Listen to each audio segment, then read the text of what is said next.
Vincent Van Gogh, people told him, you can't be a great painter, you only have one ear. You know what he said? I can't hear you.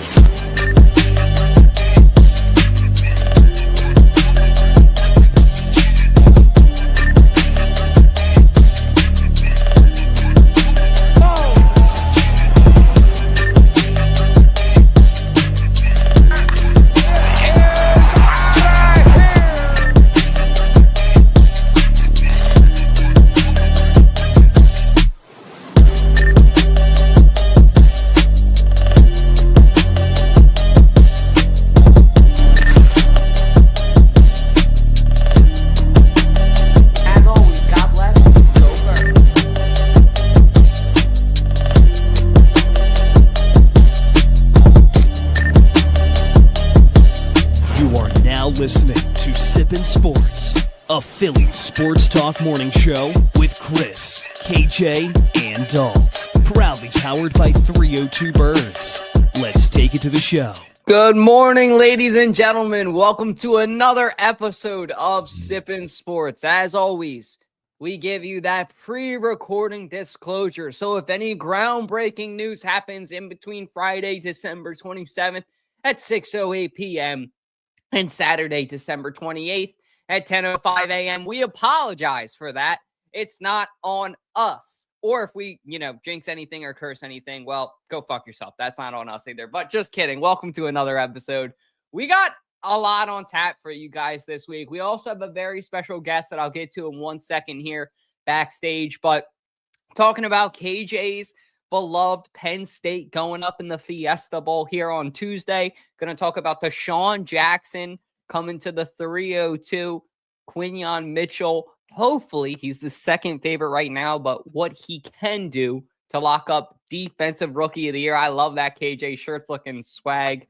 And would you rather Tanner McKee, Kenny Pickett edition. And last but not least, we're going to give a preview for the Dallas Cowboys game. But gentlemen, can you guys give me a drum roll, please? I want to introduce our guest, somebody that we have been wanting to collaborate with for a long time now.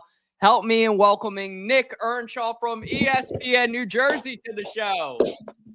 Thanks, guys. Nick. Thanks for having me. I appreciate it. I've been looking forward to joining the show. I can't wait to talk some birds with you. We got a lot to get to. Lots to get to today, but I appreciate you having me on, and it's going to be a lot of fun, that's for sure. Hey, we appreciate you donating your time, coming out, hanging out with us. But, hey, let's get into some college football first. Let's kick it off, and we'll let our guests take it first. But Penn State preview, they've had a pretty good year, and they're playing Tuesday against Boise State. What are you most excited for in watching this game? Yeah, I'm excited to see Penn State finally get on a roll here, right? Like, the college football playoff expands this year, right? Alar's doing great. I know Genty was talked about before we went on the show tonight. And I'm excited to see Boise State versus Penn State. I think Penn State's going to roll in this game. What is the spread up? About 11, I think, at was last checked here. So, listen, I'm not a Penn State guy. Listen, I'm a D3 guy. So I have no skin in the game when it comes to Penn State. But listen, I'm rooting for any local team. So I'll go Penn State all day long in this. Yeah, I think it's gonna be really interesting to see how this. I mean, it's already kind of unraveling already. This college football playoff. You got the 12 teams, obviously. Penn State took down SMU. That was a great win. I didn't think they would beat them. Sorry, there's some dogs sneezing. Yeah, I mean they got the good wins. I mean, like, it's gonna be tough though. I mean, going to the State Farm Stadium in Arizona, taking on Boise State and a guy like Ashton Genty, I mean, that's just going to be insane. He's a running back that is going to be a top 5 pick, and you got to be able to contain him. But I'll tell you one thing, though. The linebackers for Penn State looked great. Shout out to Dom DeLuca. He had a pick 6 and a pick, so that was cool to see because I know some people from his area who went to high school with him, so – that was super cool. I was actually at like the local bar that he goes to, which was pretty cool. So I watched it there. I bet that place was bouncing. Oh, it was insane. It was insane. It was like something exploded. Like everyone just was jumping off the walls. Some people just didn't say anything. some people, like my good friend Mikey D, who Chris has met as well, he was going off like I've never seen him go off before in my life. So that's a sight to see for sure. But yeah, I mean, the defense looked great, and we didn't screw it up in the second half. One of the stress levels that me and Chris get all the time as Penn State fans, we don't trust James Franklin in the second half at all. That's where we start calling him a bunch of names, especially the one name that I love to call him is Penis Head. So that's the one thing. And yeah, he just pisses us off because he makes dumb decisions. But he didn't make too many dumb decisions last week. So I'll give him a little bit of a pass. But if this weekend he screws up, I mean, not weekend, if he screws up on Tuesday, oh geez, I'm going to be furious. Dude, you look like you're speaking with PTSD there, just talking about what James Franklin has done to you in the second half ask of the Chris. Chris can tell you too. I get it. I get it. I've been a fan of him for a lot longer than KJ has. Yes. And the last game they played may have been the best Penn State win I've seen since 2016. It's been a long time since they had a win good against a good team. And they just made that quarterback look like an absolute scrub. And it's a guy who had a really good season. I forget his name, Jennings or something. I can't even tell you. The guy was awful. He couldn't play football at all. And it's going to be really interesting to see, okay, they're not in Penn State anymore. They're on the road. They're in a dome with nice weather. They don't get that benefit of that shitty Penn State weather. It's going to be very, very interesting to see if they can stop, at least slow down Genty, because he's the guy who should have won the Heisman. I'm sorry, fuck Travis Hunter. He didn't deserve it. His girlfriend didn't care either. Interesting to see if Penn State can slow him down and to see if Allard can get himself in a groove. That's the biggest thing. I feel like there's so many big-time games that they kind of neuter Allard and don't let him throw the football down the field. And Allard's best when he does throw the football down the field. So it's going to be interesting to see that for sure. But I think it's a game that they should win, and they feel like they're rolling a little bit. So I'm excited to watch. And going off of that too, like you said with Allard, I mean, he's one of the most efficient guys this year. I was looking at I don't watch a lot of college football. I just play the video game. Guilty as charged. There's a lot of men out there. But I was kind of watching Allard and what he has had season-wise, 68.5% on the year, 21 touchdowns and 7 interceptions. So the stats speak for themselves. I mean, like Chris said, I like the adjective or the verb that you use there, neuter. Cut the dog off the leash. Let him free. Let the nuts hang, whatever you want to say. But this kid can play football. He's a good player. The one thing I also wanted to say, and then I'll kick it to you, KJ, because I know you had something you wanted to say as well. Carter, pound for pound, we all know is one of the best edge rushers in the league. You look at any kind of college football, and everybody's talking about Carter being, the next Micah Parsons in the league. But Rojas and Kobe King need to have a big game. And this is big for their draft stock, too. Very big for their draft stock. If they can show that they can stop Ashton Gianti, it's going to be big for them. They're going to get drafted higher. Sorry, Gianti, I don't watch it enough. KJ's giving me a look like I just said French or spoke fucking French. Genty? Yeah, Genty. Yeah, it's Genty. Yeah, there you go. There's Genty. You were correct. You had it, Dalton. Thank you. No, he said Gianti. He said Gianti. Nah, KJ, That's get out of here, Italian. bro. I'm He speaking ain't the Italian. French pronunciation. But in all seriousness, if these linebackers can stop this running back, there you go. That's how you avoid their names right there. Sportscaster-wise, no, I'm fucking with you. But in all seriousness, these guys can stop him. It's going to be big for their draft stock because other teams are going to say, okay, these guys can stop an NFL caliber running back, the next Adrian Peterson. At least that's what I would think if I was drafting. What were you saying earlier, though, KJ? Sorry. Yeah, I was going to say hopefully Allard can get Tyler Warren involved, which he's done an amazing job with getting him the ball this season. Tyler Warren was I think he had the most receptions of any tight end in college football. So, I mean, Tyler Warren is pretty much he has the potential to be like another Travis Kelce kind of player. He can pretty much do anything on the field. He can even throw the ball. He can even run the ball as a tight end. I mean, he's wicked athletic. I think he's the best tight end Penn State's ever had. That's what I think. They've had a overall. lot of good Penn And I mean, States. they've had a lot of good tight ends, but I think like Gesicki, they've had Jesse James. There's probably a couple others I'm missing. Fryermuth. But, yeah, Fryermuth. Yep. So I think out of all of them, though, he has the most talent, and he just has the most just like raw ability, just to like football ability out of all of them. And I think if you get him involved, he's just a force to be reckoned with. And it's funny too, because Boise State, they actually Penn State was set to play with their white uniforms this game. They had to switch because Boise State said no.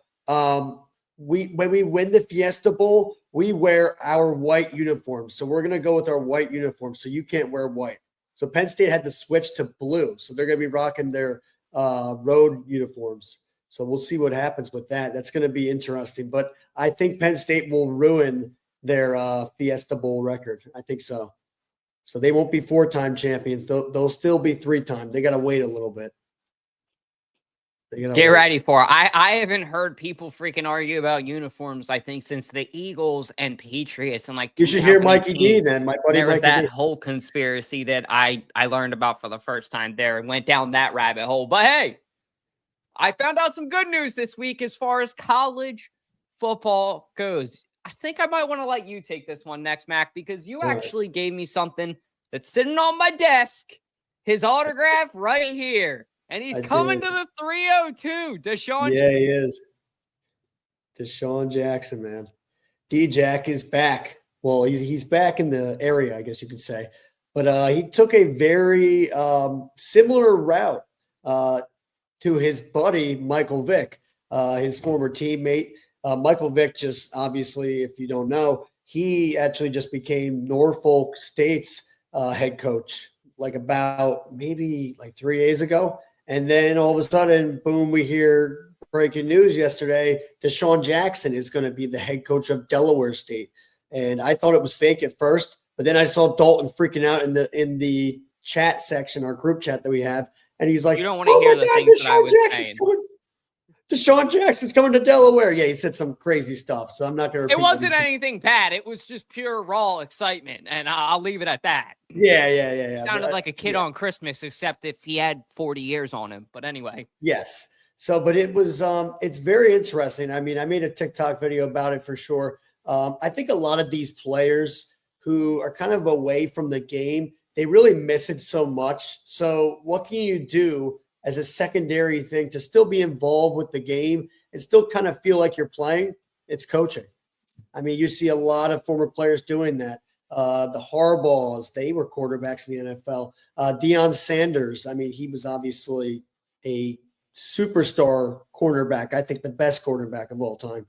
And then you saw obviously like some people going to like high school. I mean, even I think Brett Favre was like a high school coach or whatever. There's been a lot of people that become high school coaches or college coaches. And I don't know how D-Jack's going to do, because D-Jack kind of sometimes he had some trouble on the sidelines in general. I remember with teammates or sometimes people like other players against him, like opponents. So I don't know if he'll be able to really help that much, or maybe he uses those kind of aspects that he kind of went through, those kind of lessons that he learned and that he feels like he regrets, to actually help mold some of these players into people that won't do that kind of stuff and make the same mistakes that he did. I'm not saying he made a lot of mistakes, because I really don't think he was that bad of a guy. Every time I met him, he's such a nice guy to me and Dalton.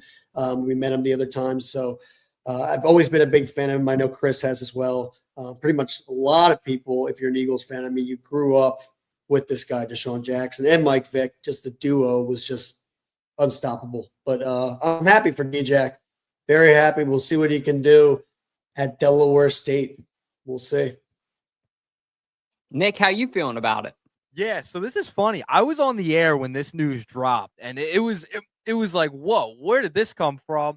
And now you're starting to see a trend, right? With all of these like players going to be coaches at these college level places. And the fact he's going to Delaware State, I think, is really cool. Local school here. I think it's fantastic. And you mentioned it.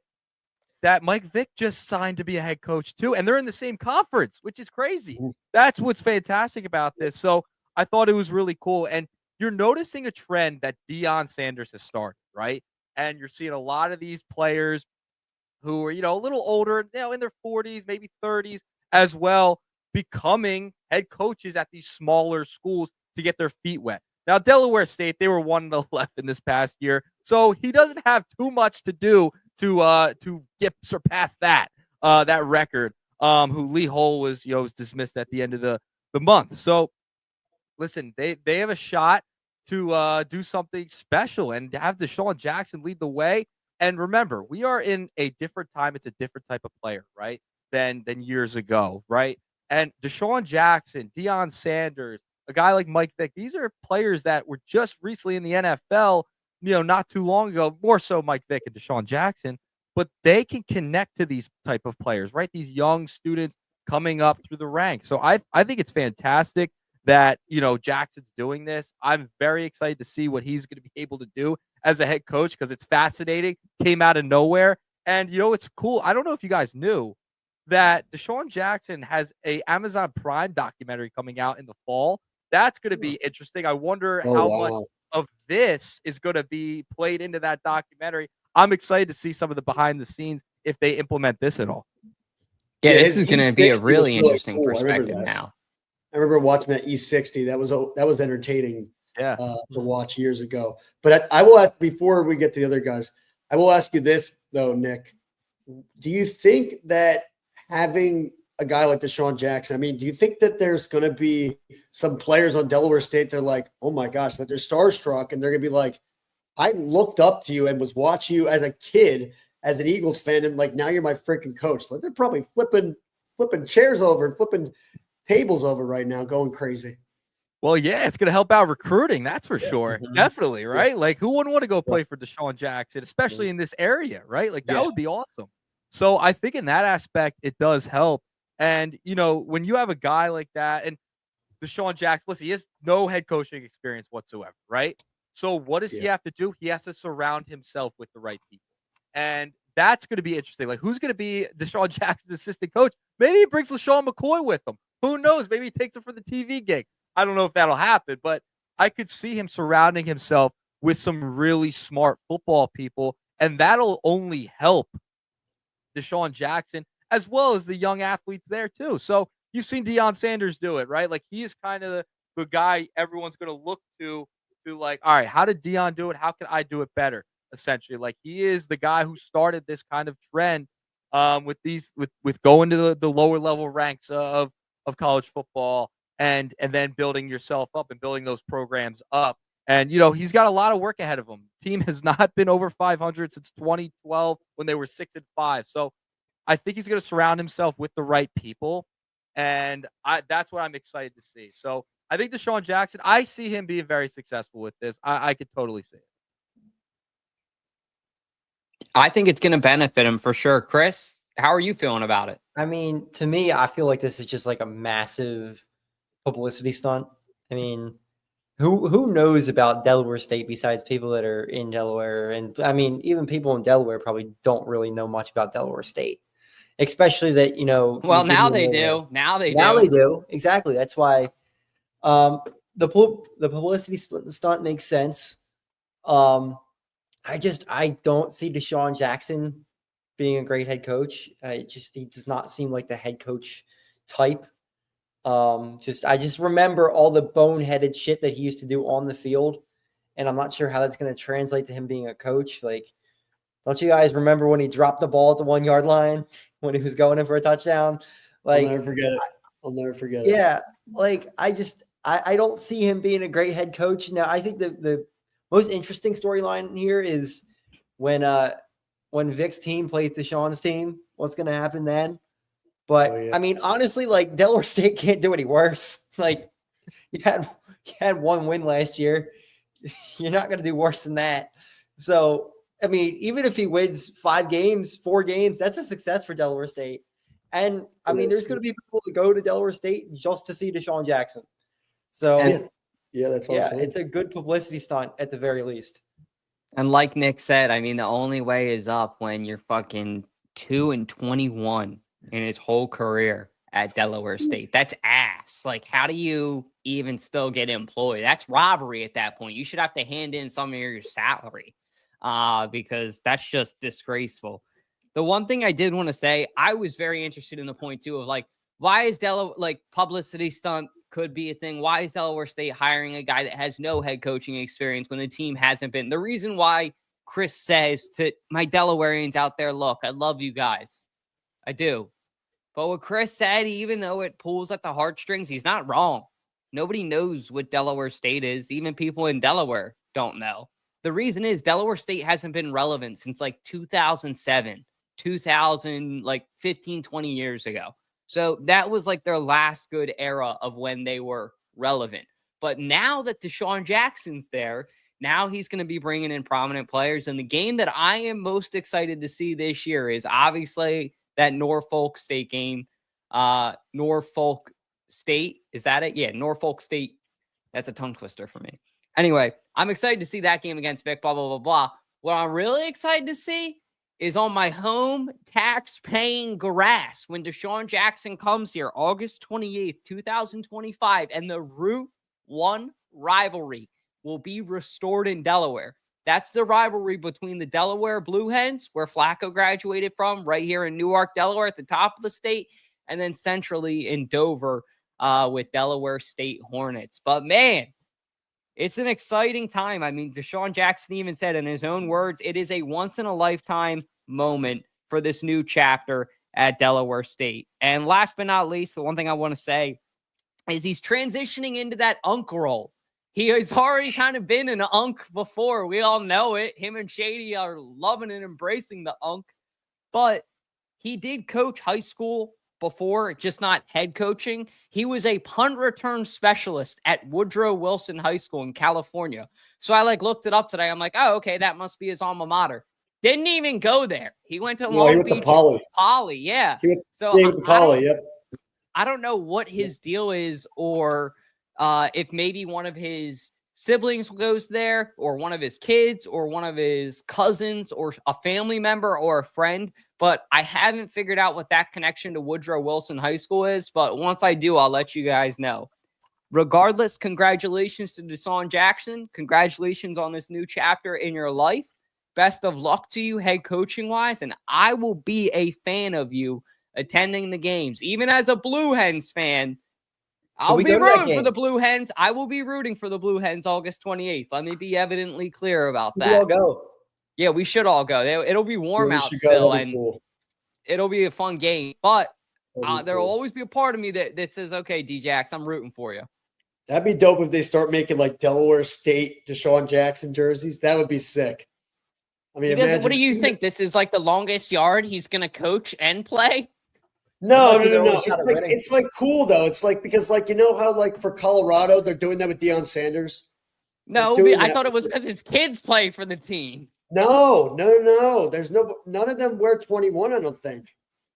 Oh, I don't know. No, I haven't watched 21? Colorado since they were relevant. Does he? So maybe Shiloh wore 21, or is that 20? No, but I'm just saying that Deion Sanders has a prime jersey, and it says prime, and then it says 21, and it's like the Colorado colors. Yeah, it's on sale at the Dick's Outlet because they didn't sell any of them. No, I'm serious. Delaware State, if you guys want to make some money, there's your customer for Christmas next year. You could do a 1-on-1 and release it to KJ McCoy, and just he'll buy KJ McCoy. That's your only customer. That's the only one who's going to buy the damn jersey. Like I said, just make it a 1-on-1. Well, Dalton will do it too. Dalton will buy it.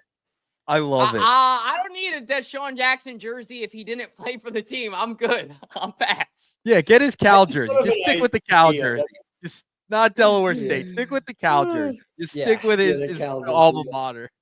But I'll let our guests take it once again. So this is something Chris wanted to bring up, which I thought was a great topic. But Quinyon Mitchell is currently at plus 400 via DraftKings to win Defensive Rookie of the Year, second place. Is there anything that this guy can do with 2 more games left to bring it home? I don't think so. I mean, listen, he's not going to have to go up against CeeDee Lamb this week. He's obviously out for the year with the Dallas Cowboys. But the fact that he went over 500 coverage snaps before giving up a touchdown, like, and it comes to an end last week at Scary Terry. Listen, that's unreal. I mean, you go down the list of receivers that he held in check, 0 yards from Zay Flowers, 5 yards and 14 yards with Cooper Kupp and Puka Nacua, 5 yards CeeDee Lamb, 16 yards Jamar Chase, 19 yards Mike Evans. I could just continue on with all of these big names that he held in check. I don't know what else he could do. I mean, this is Darrelle Revis level stuff that Quinyon Mitchell has been putting up, the numbers that he's been putting out there and locking up. And I said this the other day. I was asked this. Who is my favorite player on the defense this year? It has to be Quinyon Mitchell. You know why? Because you don't hear his name on the broadcast at all. You never hear it because he's locking down whoever is on the field, whoever number one is on the field. So I don't know what else he could do. 2 weeks left, Giants and Cowboys. Maybe he gets Malik Neighbors. He shuts him down again. Yeah, but I don't know what else he could do. He's been so good. And if you go back to 2022, that was a really good secondary as well, with Slay as the number one and Bradbury as the number two. I know how it all ended, but I like this tandem better in Slay and Quinyon Mitchell, way better than Bradbury and Slay back then. Like, I think Quinyon Mitchell is better than Slay this year than the 2022 Darius Slay. So I don't know what else he could do. He has been unreal. The guy went to Toledo to stay closer to his family, and that's unreal. So I love that Quinyon Mitchell is an Eagle. I think I don't think it's any chance he shouldn't win it, because he has been that good on a Revis Island level type of talent that the Eagles have now. Yeah, I'll say this. Keep it short and sweet over here. There's one thing that this guy can do. A pick six. If he gets a pick six, not just it's tough to win Defensive Rookie of the Year as a secondary player when you don't have a pick on the year. We all know that. Makes it a lot tougher.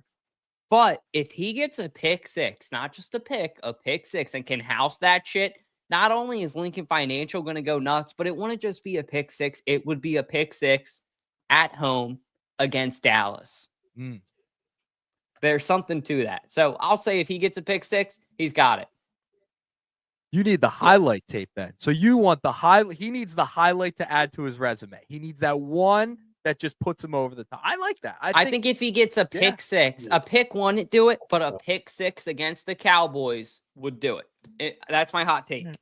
I like it. I personally don't see why Jared Verse is the Defensive Rookie of the Year right now at all. Like, I mean, he's only got 4.5 sacks, 2 forced fumbles. Like, that's good. It's decent for a rookie, but he's not he's not a superstar. You see Quinyon Mitchell out there locking down number one receivers every single week.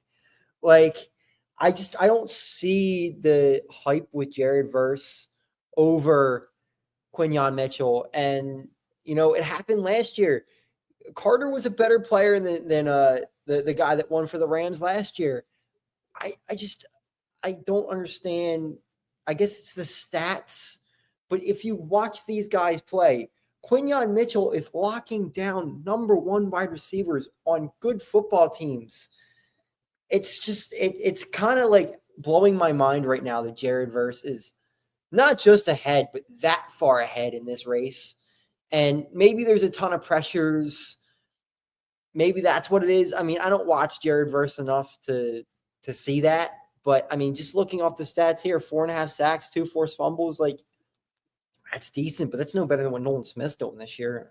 I know he's not a rookie, but, like, I don't see why Quinyon isn't number one right now. And, I mean, yeah, I guess all Quinyon's got to do is get a couple picks. If he does something where he gets a pick in each of these 2 games, which, I mean, it's very unlikely, but if he can get a couple picks here towards the end of the year, or, a big hit stick highlight or something that can sway the voters anyway, maybe. But, I mean, if it's going to be Jared Verse and that's what they want, then I guess it's going to happen. Yeah, I agree for sure. I think with Quinyon, it's tough to see him. I would love to see him win Rookie of the Year, but it's going to be tough if he has no picks, because, as Chris pretty much alluded to and pretty much said, Yeah, I mean, Verse has got some sacks, and he's forced some fumbles. And I guess for the NFL, that's like a major highlight for them. And they're like, oh, he produced some sacks. Oh, he forced some fumbles. But then when Quinyon Mitchell's locking down number one receivers like Terry McLaurin, he did the first time, Commanders fans, the first time, and he'll do it again. Yes, he got blown coverage this time, but One play all happened. year. Yeah. What's up? Yeah, it was one play. One right? play all year. He's got burnt once all year. And people were, and Commanders fans were like going crazy and trashing Quinyon, saying, "We told you he sucked. We told you we're not going to trap Guantanamo Bay." Okay, but yeah, I love this kid. I mean, he is he is a straight up baller in general. He is very confident, and the way that he just like shuts up and just plays is very impressive for a rookie. And I mean, I've talked about this many times. It's unbelievable how much maturity he has for his age, to really just realize, like, to go from the switch from college, especially a smaller Division I school in Toledo, then to come to a place like Philadelphia, where we've heard many players, many athletes over the years say, "Oh, I would never want to play there. There's too much pressure. Oh, the fans say too much stuff about you. They're all over you. They're over your back and all that kind of stuff." Like, there's been a lot of players that have said that. They couldn't take the heat. But Quinyon has literally eliminated that. He hasn't, like, taken any of that he's ignored it. And he didn't let it bug him one bit. And that's what I like about Quinyon the most, though, just his maturity and just his poise. So I hope he wins it, but I think I agree with Dalton on this. He's going to have to get some kind of crazy highlight that the NFL will highlight for him to actually win the Rookie of the Year. So I think that's the main thing. He's got to get like a pick six or maybe even a fumble return. I mean, maybe something like that. But I'd probably say he has a better chance of getting an interception or a pick six, I'd probably say. But I'm all in on Guantanamo Bay. Let's go. Guantanamo Bay. Let's go. Is Philly Sports Shirt the brand? Sorry, I was muted. I don't think so. I think it was. I forget the name. I think it might be Philly Sports Shirts. He's gonna turn it. Yeah, it was. Like, turn it around. Yeah, don't break it. Just look up. Start stripping. Yep. I think it is. I'm pretty sure it is. It's an awesome shirt, though. And shout out to their owner. I've messaged him a couple of times on Instagram because he sent us a couple of shirts that he did with the Brandon Graham and Jalen Hurts one. Jack has one, the same style. And he actually went to Sally's. He went to our high school, ironically, where Jack and I went. So small world. So if you're listening, we appreciate you, Philly Sports Shirts. I love that shirt, KJ. That thing's fire. Was that a Christmas gift? Yeah. It just came in late, though. So it was that was a topic I was thinking about doing, was like a favorite Christmas gift, but I figured we would be here a little bit. But KJ McCoy's got you guys covered tonight. Yep. Kicking it to our guests first. This is something that isn't really up for debate anymore, but could be up for debate for the fans.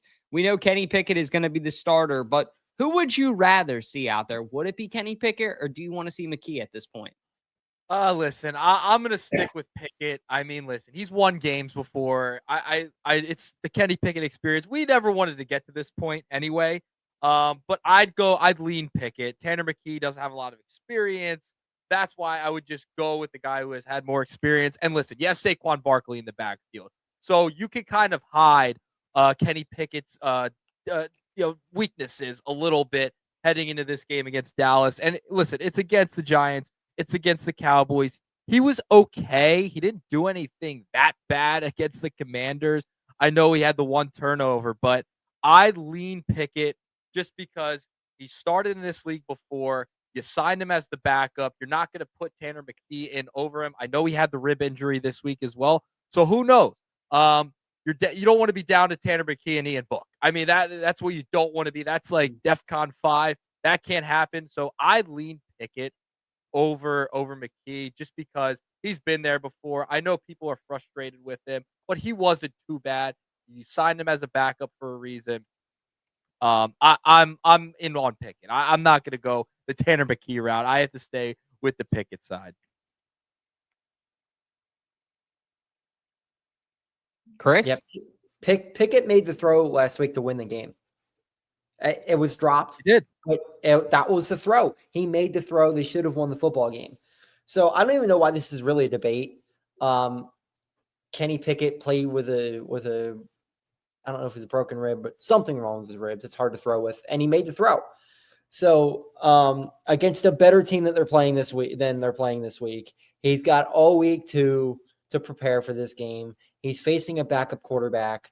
Like I think there's a lot of hatred towards Kenny Pickett because he didn't live up to that number one pick mantra that he was drafted with, and I think he's a fine backup quarterback. Is he going to win you a Super Bowl? No. The season's over if you have to rely on a backup quarterback at this point for this team. If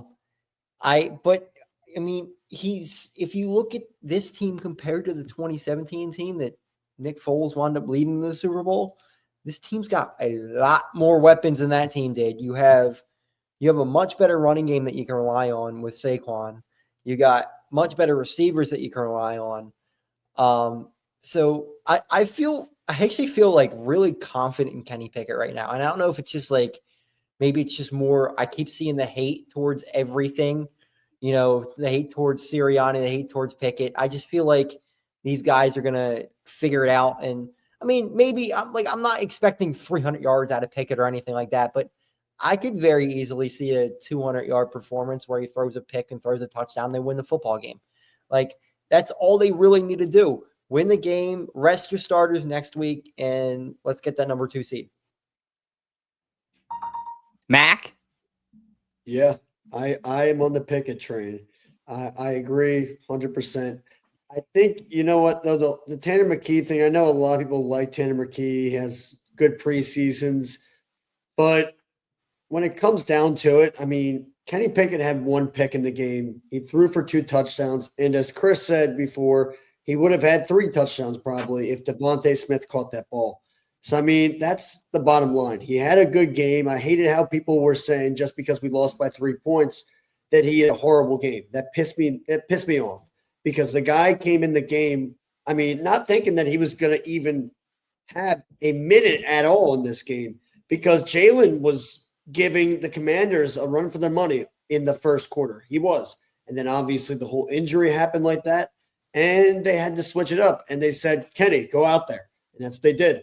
And then Kenny went out there and he did okay. I think he did fine. I mean, yes, he threw the pick. Yes, I mean, there was a fumble as well, but I think he did okay. And I think against a Cowboys team that is kind of dismantled and kind of disrupted right now, I think you can totally pounce on them and go off on them for sure. I don't think it's going to be that much of like a killing, but I do think the Eagles will be able to get their first sweep they've had since Andy Reid was the coach. I mean, that's the crazy thing to know. I don't know if you guys know this. We have not swept the Dallas Cowboys since Andy Reid, I think in like 2013, I'm pretty sure.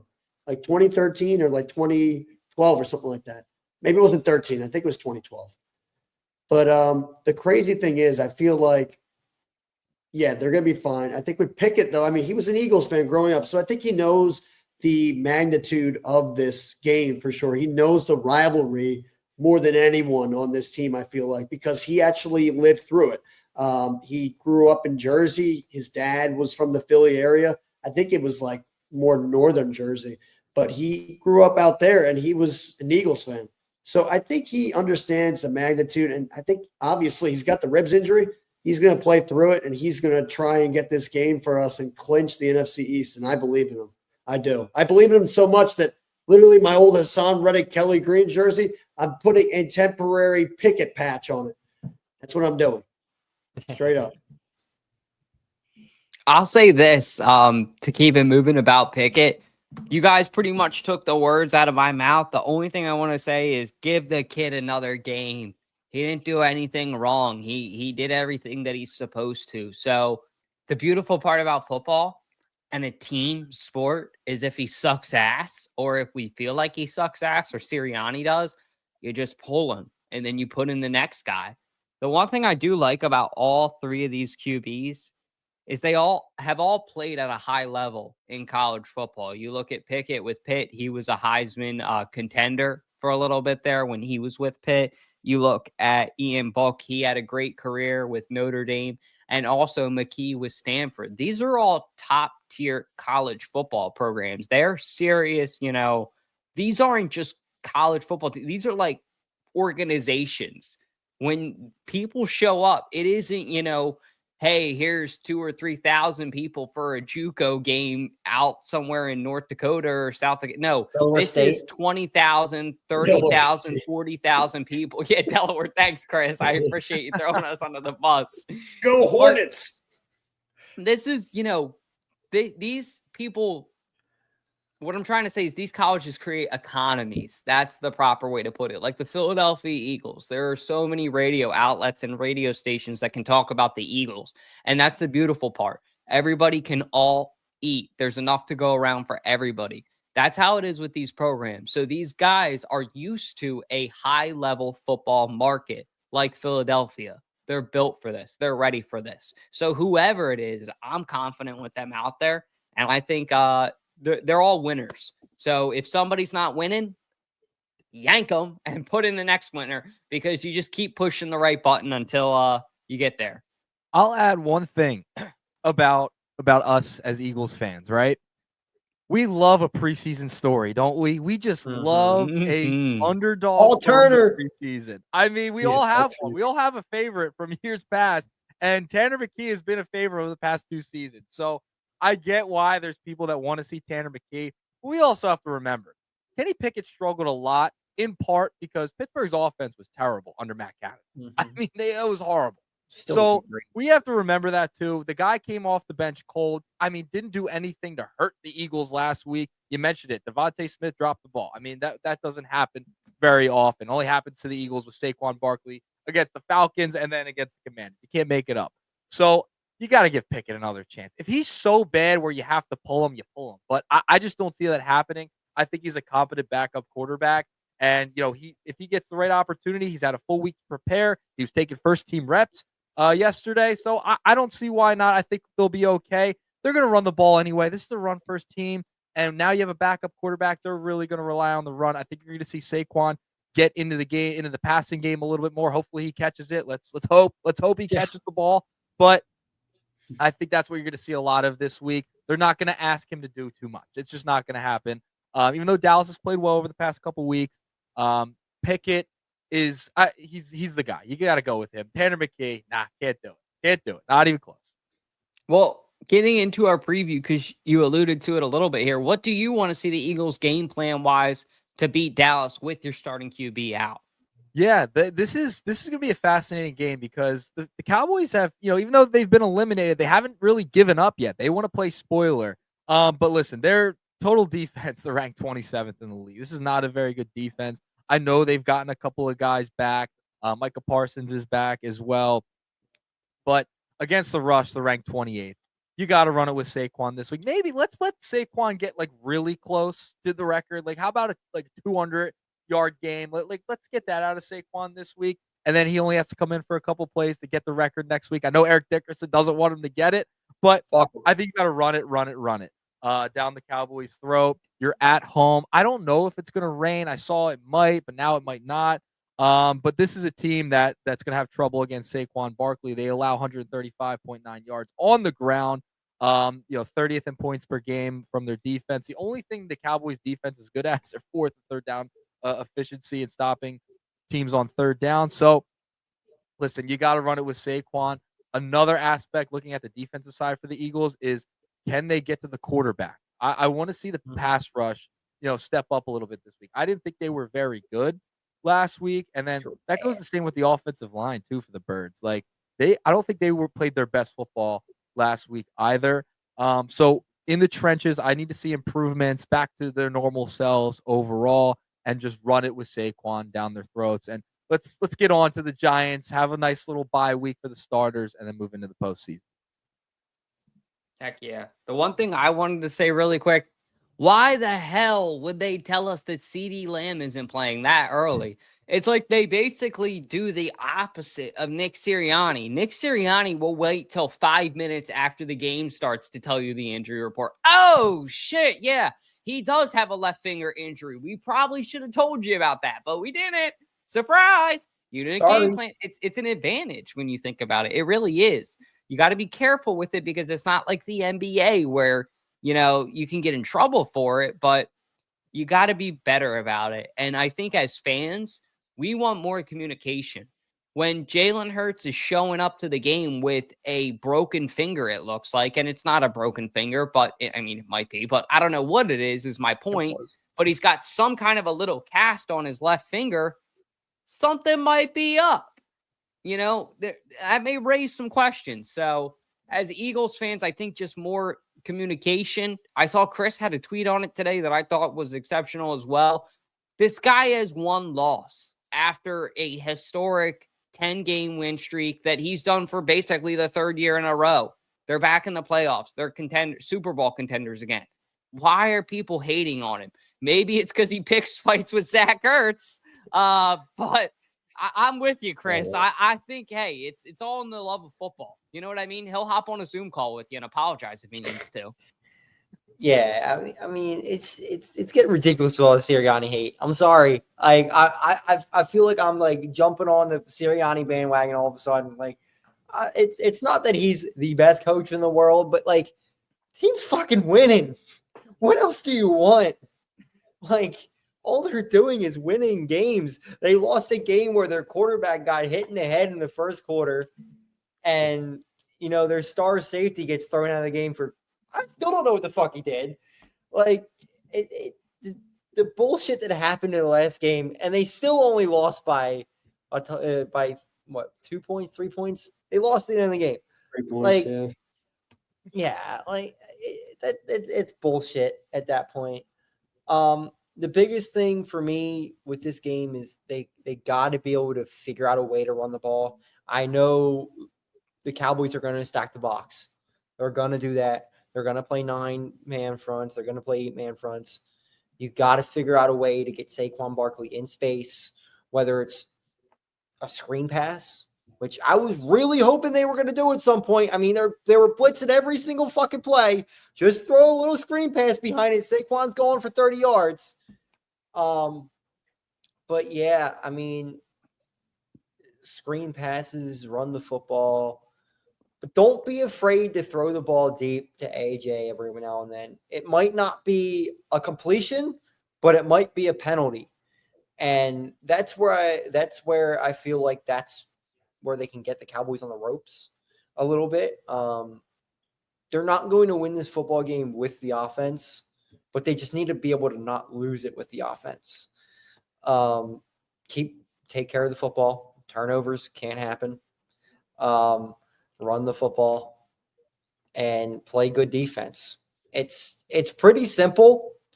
Run out of the I formation some. Don't do the stupid shotgun run every single time where Saquon is starting his 7 yards, or I guess that's technically the pistol, 7 yards behind the line of scrimmage and is slowing down to get the ball. And then by the time he gets to the line of scrimmage, he's already getting hit. Like, that's probably not a great way to run the football, but I don't know. I'm not a coach. But yeah, they just take care of the football, maybe get a turnover or two on rush, and just don't kill yourselves. Don't get anybody hurt. I think that's the biggest thing. I'm okay with a loss this week as long as they don't get anybody hurt. Yeah, I mean, I don't think you're going to beat a record if you're running the ball like that, especially, I mean, if the offense is setting you up like that, because I know what Chris is exactly talking about. There were these plays where they would be in the shotgun and they would keep on doing the direct draw, HB draw to Saquon, and the defense was right there. The defensive tackles were right there, and it was multiple times, and they were clobbering him. He had a decent game, but it was just like, in general, though, I mean, except for that one touchdown, I mean, like, they had their eyes on him. They really did. So, I mean, you got to give them the credit for that. And I feel like, but I feel like for this game, and I know that, like, Chris also alluded to a little bit, the whole record thing with Dickerson, and I know that like Saquon is on point. Like obviously we have 17 weeks now. It wasn't 16 back when Dickerson. He had 16 back when he played. So Dickerson's pretty much making the excuse now that, if he beats it, he's going to beat it in week 17. And if he beats it in week 17, it doesn't count. But I kind of agree with that. But then also it's just like, I don't even think like Saquon even really cares about the record like that. I don't think he really cares. He got a jersey from Barry Sanders recently, just telling him how proud he is of him and how he just likes his play in general. So, maybe that's just a nod from one of the greatest, a guy who isn't going to bash it like how Eric Dickerson is and not afraid of a record to be beat or whatever. Just a guy that's just like, you know what, though, I just love the game. And I think that's who Saquon really is. He's a guy that loves the game. He's very similar to what Barry Sanders stood for. He just loved the game of football. It's funny because I was on Facebook and I saw an Eagles fan post about it. And he's like, Saquon, and it was actually our thermometer graphic. If you guys don't, give a follow to 302 Birds on Instagram. We'd really appreciate it. Shout out to our graphics department, but they are holding it down. But they did that old school fundraiser type, you know what I mean? Like middle school where the thermometer fills up and you see it's like at 87%. And somebody's like, he's going to do it. He's 2 games away. He only needs 134 yards a game on average. And this one other fan commented and he's like, you know what, man? Like, it doesn't matter because Dickerson did it in 16 games or whatever. And it's like, you know what, man? Nobody said when OJ rushed for 14 games, hey, Dickerson, you only did it. Nobody fucking said that. It didn't exist. I'm pretty sure OJ probably shook his hand and was like, come hang out at my house. We'll see how, you know what I mean? Like, fucking psycho killer type shit. House. I think I don't think anyone That's does. the joke, motherfuckers. But the point is, this is a historical time in the NFL. It's a monumental time, and it's something that these running backs should be embracing. It is passing the torch of tradition, and it's something that you should be excited about. Somebody who I thought has done an exceptional job of that for the Eagles is LaShawn McCoy. You know, everybody has their 15 minutes of fame. Being able to smile and pat somebody else on the back when it's not yours, that's the real sign of maturity. And it doesn't seem like Eric Dickerson has it. Yeah, not at all.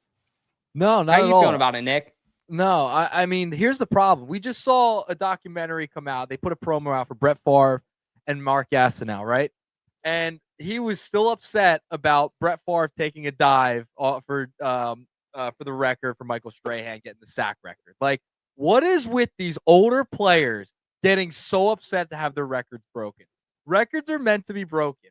Stop. Like, Eric Dickerson should not have came out and said it.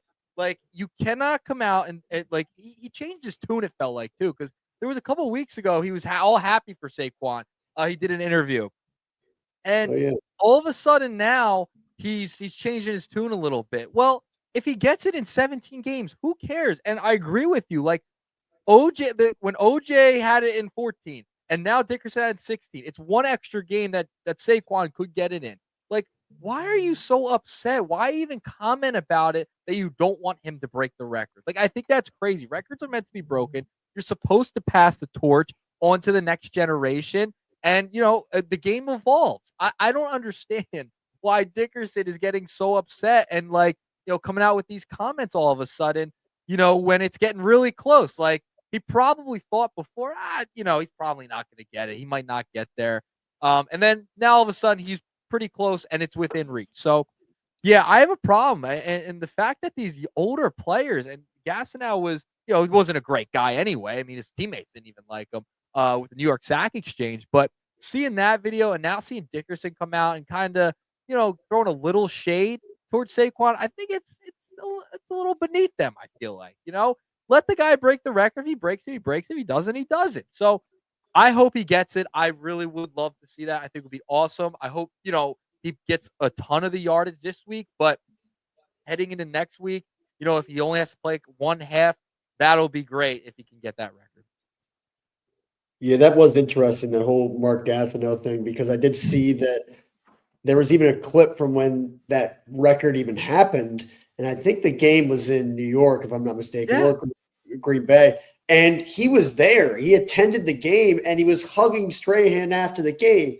So I don't think Brett Favre, Strahan thought that this would happen, where Gastineau would actually threaten Brett Favre at a card memorabilia event. And he would be like, I want that sack back. And he's like, don't hurt me. And he's like, oh, I don't care if I hurt you, pretty much. And it's just like, yeah, I mean, these records are going to be broken. It's going to happen sometimes.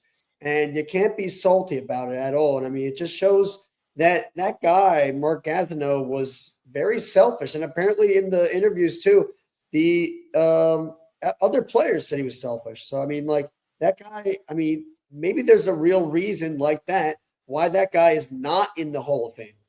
Maybe that's one of the reasons. It might be. But, I mean, that's what I think. Yeah, I think it's. Go ahead. Sorry, Chris. I almost feel like that was like just played out for the documentary. Like I don't think he's that self-centered. Maybe I'm just like so tired of all the fake shit that's online that I'm just like looking at everything that much. But like, I don't think he cares that much. I don't think Dickerson really cares as much as it's being played out either. We've seen the media play out things a lot. Sorry, Nick. But just like all the extra shit that keeps getting thrown on, and like even something as simple as Schefter the other day saying that that Hurts wasn't practicing.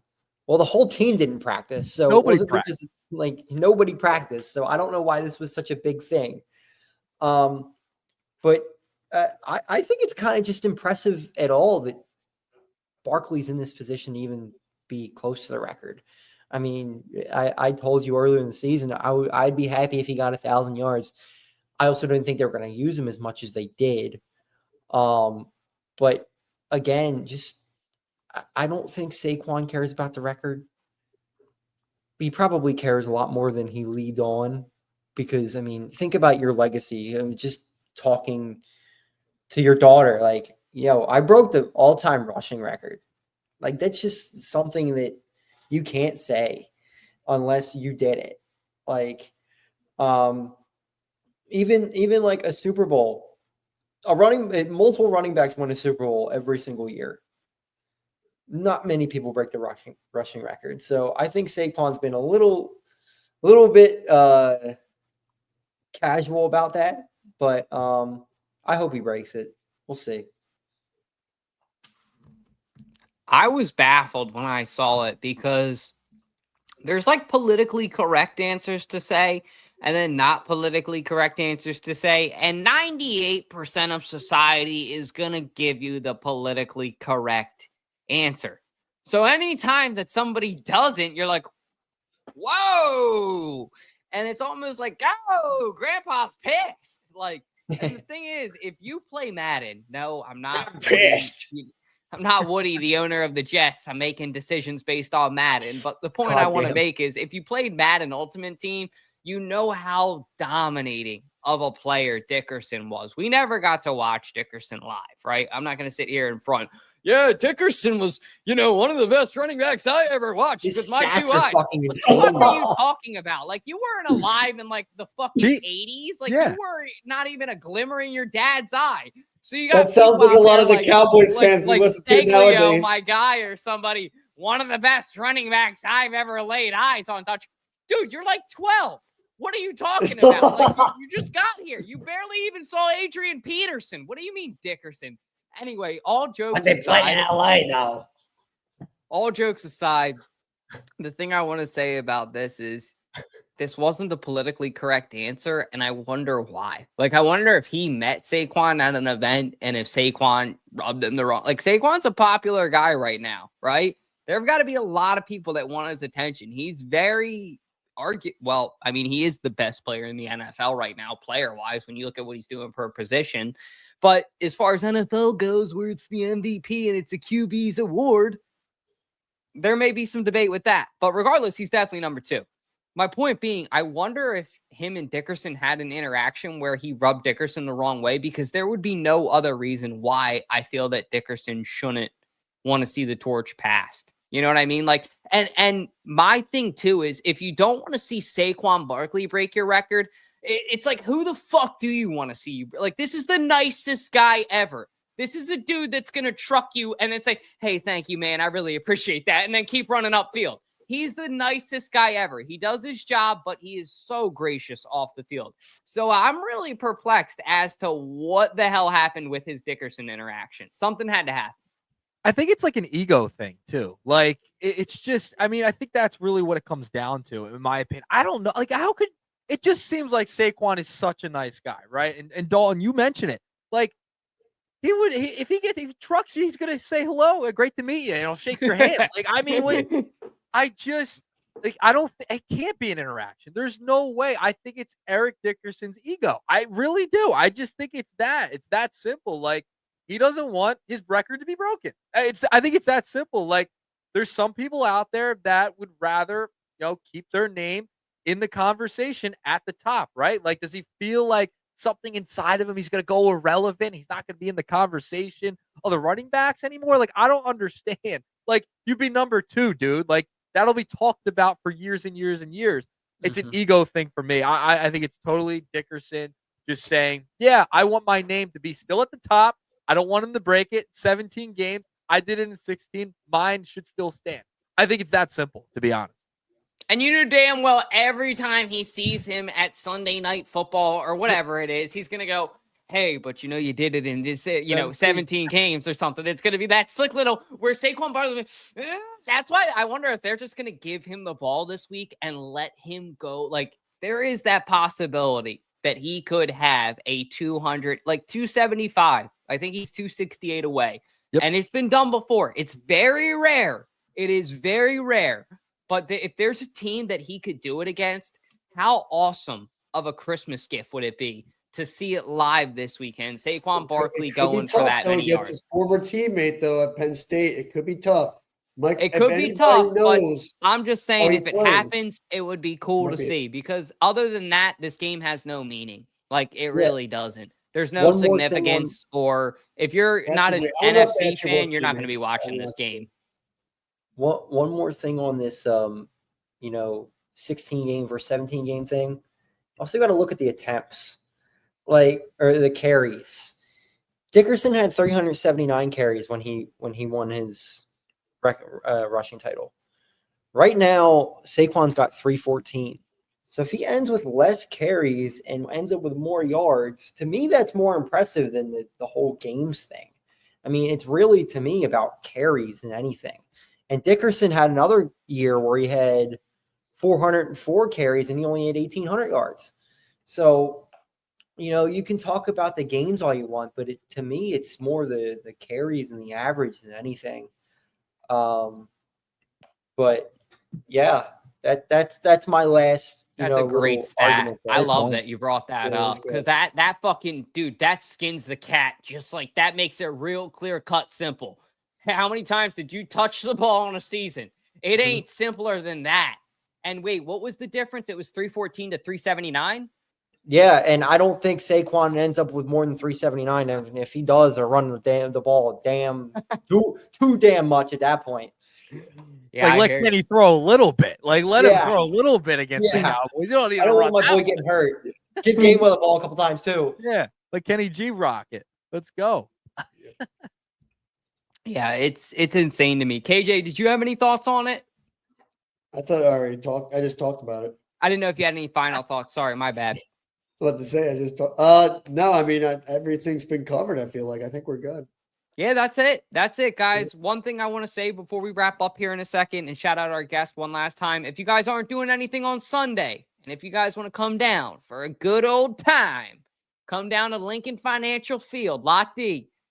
The tailgate coordinator of 302 Birds, KJ's podcast partner of the Sixers postgame that's coming to you guys in the late winter, early spring. Yeah. Dennis is coming all the way from Florida.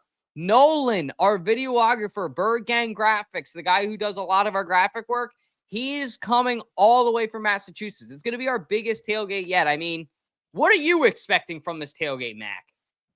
It's going to be madness. I mean, it's going to be a parade of Kelly Green, even though pretty much, and I don't know if I'm the only Eagles fan that kind of is like kind of getting annoyed by this. It's kind of crazy. Even at like regular games where it's not a Kelly Green game, I feel like I see more Kelly Green jerseys than anything. And it's like, we're not even playing with them today. But I mean, like, I get it though. It's cool. I like the Kelly Green jerseys, but like, it's just like, you're going to see them a lot. But yeah, it's going to be a crazy tailgate. I think so. Unfortunately, I was going to the game, but unfortunately, I'm actually going to still go to the tailgate. I'm going to go for sure. I'm going to go tailgate. But I was going to go in the game, and then I saw the forecast, everything like that. Don't have the tickets anymore, so I won't be going in the game. But yeah, I mean, it's going to be entertaining for sure. I'm excited to see BG, not Brandon Graham, but Dalton's friend, cook some great food for us. So that'd be cool. And yeah, it'll be a good time. Yeah, so if you guys aren't doing anything like KJ mentioned, come down to Lot D. We're going to have plenty of food and beer while supplies last. I'm legally obligated to say that because y'all motherfuckers in Philadelphia can eat a lot of food and drink a lot of beer. But other than that, that's pretty much all we got. And I hope that the next time we see you, we have a huge smile on our face because we beat the Cowboys. I want to take a quick second here to also shout out our guest, Nick Earnshaw. You see right there at N Earnshaw Radio. Please give him a follow if you guys don't. Nick, we appreciate you joining us, man. Guys, that was so much fun. Looking forward to this weekend. Hopefully the Eagles beat the Cowboys. Let's go into the playoffs on a positive note here. It was a lot of fun, guys. Thanks so much. Hey, we'll definitely be having you back in the future. We're trying to get kind of a recurring role of guests going for each show, and I would love if you come back on Sippin' Sports. And other than that, like and subscribe if you guys haven't. And I hope everybody has a happy, safe New Year. Please be safe. Love you guys. Take care.